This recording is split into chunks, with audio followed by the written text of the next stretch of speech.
शिवजयंती पार्श्वभूमीवर अनेक नवीन मंडळे यंदाच्याही वर्षी मोठ्या जल्लोषपूर्ण वातावरणात छत्रपती शिवाजी महाराज यांची प्राणप्रतिष्ठापना करणार असून त्या अनुषंगाने मंडळांनी पोलीस प्रशासनाकडे रीतसर परवानगी मागितली होती.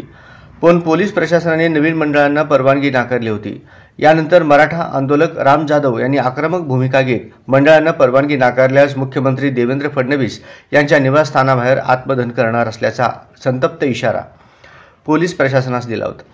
राम जाधव यांच्या या भूमिकेनंतर व श्री शिवजन्मोत्सव मध्यवर्ती महामंडळाने याबाबत पुढाकार घेऊन पोलीस आयुक्तांची व उपायुक्तांची भेट घेऊन नवीन मंडळांना प्रतिष्ठापनेसाठी परवानगी देण्यात यावी अशी मागणी लेखी निवेदनाद्वारे केली होती. राम जाधव यांनीही आमदार विजयकुमार देशमुख, भारतीय जनता पार्टीचे शहराध्यक्ष नरेंद्र काळे यांची भेट घेऊन पोलीस प्रशासनास परवानगी मिळण्यासाठी पुढाकार घ्यावा असे निवेदन दिले.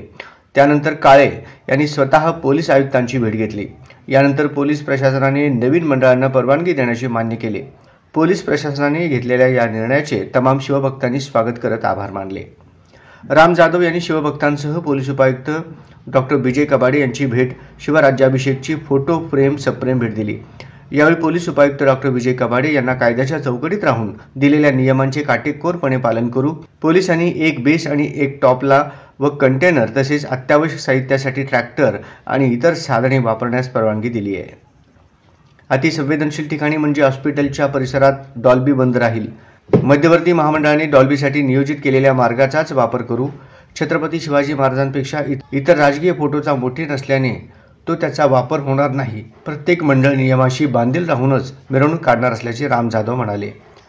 यावेळी सुहास कदम, श्री शिवजन्मोत्सव मध्यवर्ती महामंडळाचे कार्याध्यक्ष पंकज काटकर, रोहित खताळ, पवन आलुरे यांची उपस्थिती होती.